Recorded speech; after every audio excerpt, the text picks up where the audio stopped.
Yeah, back with continuation of the one more concept. We were continuing this spermatogenesis again, in the sense of the end product of the spermatogenesis is spermatozoa. So here we are going to learn the structure of spermatozoa.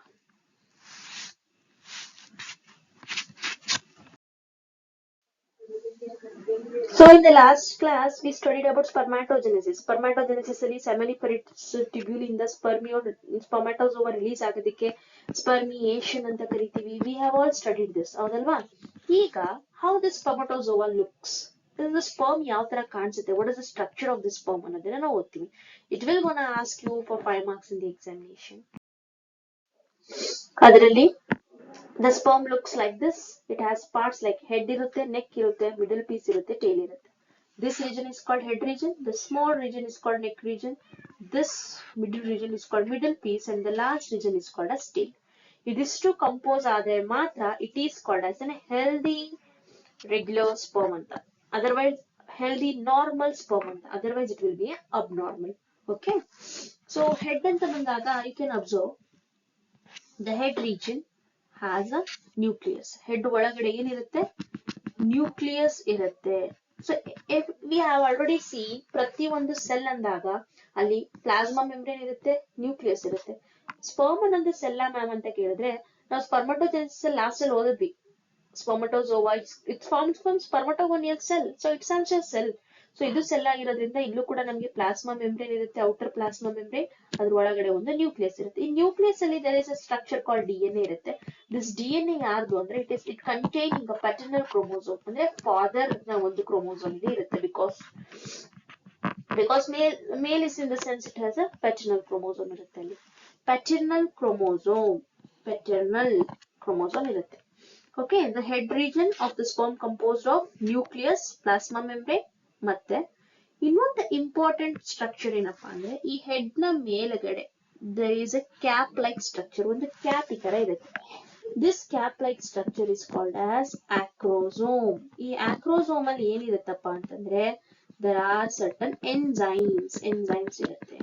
acrosome ಅಲ್ಲಿ ಇರುವಂತ enzymes ಏನಕ್ಕೆ ಬೇಕಂದ್ರೆ sperm female reproductive tract ಒಳಗೆ ಹೋದ್ಮೇಲೆ ಓವಾವನ್ನ ಅದು meet ಮಾಡಬೇಕು. Because Owa is the female gamete. Owa female gamete ನ outer side ಅಲ್ಲಿ ವಾಲ್ ತುಂಬಾ ಹಾರ್ಡ್ ಆಗಿರುತ್ತೆ. ಎಗ್ ಮೆಂಬ್ರೇನ್ ಅಂತ ಕರಿತೀವಿ. ಈ ಮೆಂಬ್ರೇನ್ ಅನ್ನ ಬ್ರೇಕ್ ಮಾಡಿದ್ರೆ ಮಾತ್ರ ಸ್ಪರ್ಮ್ ಈಸಿಯಾಗಿ ಎಗ್ ಒಳಗೆ ಹೋಗಕ್ಕಾಗದು. ಸೊ ಈ ಮೆಂಬ್ರೇನ್ ಅನ್ನ ಬ್ರೇಕ್ ಮಾಡೋದಿಕ್ಕೆ ಒಂದು ಬಲವಾದ ಮುಖ್ಯವಾದ ಎಂಜೈಮ್ ಸ್ಪರ್ಮ್ ನ ಹೆಡ್ ಹತ್ರ ಇರುತ್ತೆ, ಅದೇ acrosome. So what is the function of acrosome? Next ಅಲ್ಲಿ ಓದ್ತೀವಿ. ಈಗ ಫಸ್ಟ್ ನೀವು ಹೆಡ್ ರೀಜನ್ ಅಲ್ಲಿ ಏನಿರುತ್ತೆ? It has a nucleus. Nucleus ಒಳಗಡೆ ಇರೋದು ಪ್ಯಾಟರ್ನಲ್ ಕ್ರೋಮೋಸೋಮ್ ಇರುತ್ತೆ, DNA. ಅದ್ರ ಮೇಲೆ ಒಂದು ಕ್ಯಾಪ್ ಲೈಕ್ ಸ್ಟ್ರಕ್ಚರ್ ಇದೆ, ಅದೇ ಆಕ್ರೋಸೋಮ್. ಇಲ್ಲಿ ಕಾಣಿಸ್ತಿದೆಯಲ್ಲ, plasma membrane, acrosome, nucleus containing chromosome material. Next is the head region, the neck region. So nucleus, acrosome ಅಲ್ಲಿರುವಂತ ಎಂಜೈಮ್ ಏನಕ್ಕೆ ಹೆಲ್ಪ್ ಮಾಡುತ್ತೆ?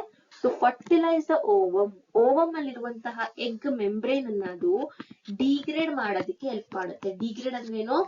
ಒನ್ಸ್ ಈ ತರ ಸ್ಪರ್ಮ್ ಬಂದು ಈ ತರ ಇದು ಸ್ಪರ್ಮ್, ಈ ಎಗ್ ಮೇಲೆ ಇರುವಂತ ಈ ಆಕ್ರೋಸೋಮ್ ಒಳಗಡೆ ಇದ್ದ ಎಂಜೈಮು ಈ ಔಟರ್ ಮೋಸ್ಟ್ ಮೆಂಬ್ರೇನ್ ಅನ್ನ ತಿಂದ ಹಾಕುತ್ತೆ. ಐ ಮೀನ್ ಡಿಸಪಿಯರ್ ಮಾಡುತ್ತೆ. ಈ ತರ ಡಿಸಪಿಯರ್ ಮಾಡೋದಕ್ಕೆ ಬೇಕಾಗಿರೋ ಎಂಜೈಮ್ ಎಲ್ಲಿರುತ್ತೆ? ಆಕ್ರೋಸೋಮ್ ಅಲ್ಲಿ ಇರುತ್ತೆ. ಡಿಸಪಿಯರ್ ಮಾಡಿದ್ಮೇಲೆ it will goes into the egg. Okay, so that is how. So acrosome ನ ಫಂಕ್ಷನ್ ಏನು? What is the cap like structure present in the head of the sperm ಅಂತ ಕೇಳಿದ್ರೆ ಯಾವ್ದನ್ನ ಬರೀತೀರಾ?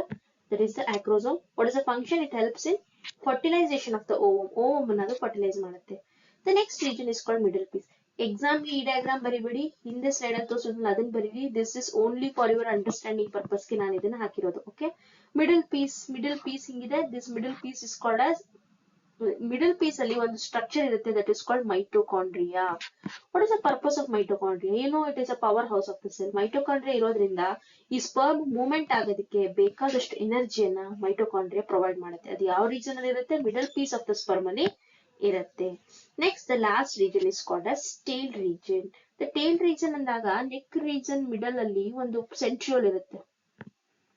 So this is the head, ಇಲ್ಲಿ neck ಇಂದ there is a middle piece, ಅದಾದ್ಮೇಲೆ tail ಬರುವಂತದ್ದು. So ಈ ನೆಕ್ ಅಲ್ಲಿ ಒಂದು ಸೆಂಟ್ರಿಯೋಲ್ ಇರುತ್ತೆ, ಆ ಸೆಂಟ್ರಿಯೋಲ್ ಇಂದ ಒಂದು ಮೈಕ್ರೋ ಟ್ಯೂಬ್ಯೂಲ್ ಫಾರ್ಮೇಶನ್ ಆಗಿರುತ್ತೆ. ಆ ಮೈಕ್ರೋ ಟ್ಯೂಬ್ಯೂಲ್ ನೆಕ್ ಟೇಲ್ ತನಕನೂ ಹೋಗಿರುತ್ತೆ. ಈ ಮೈಕ್ರೋ ಟ್ಯೂಬ್ಯೂಲ್ನೆ ಟೇಲ್ಗೆ ಫ್ಲೆಕ್ಸಿಬಿಲಿಟಿ ಕೊಡೋದು. ಅಂದ್ರೇನು, micro tubule is a kind of protein.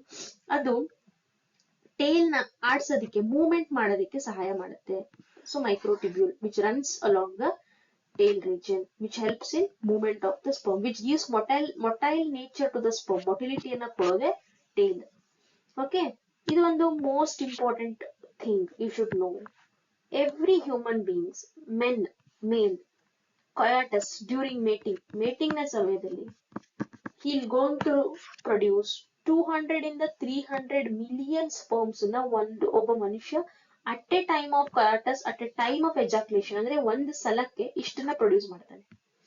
Okay, ಇಷ್ಟು ಮಿಲಿಯನ್ ಸ್ಪರ್ಮ್ಸ್ ಅಲ್ಲಿ 60% ಆಫ್ ದ ಸ್ಪರ್ಮ್ ಈ ತರ ನಾರ್ಮಲ್ ಶೇಪ್ ಅಂಡ್ ಸೈಜ್ ಅನ್ನ ಹೊಂದಿರುತ್ತೆ.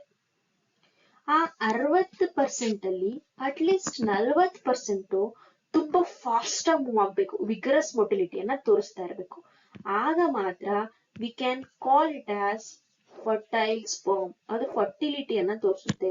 ಫರ್ಟಿಲಿಟಿ ಅಂದ್ರೇನು? That is healthy normal sperm ಅಂತ.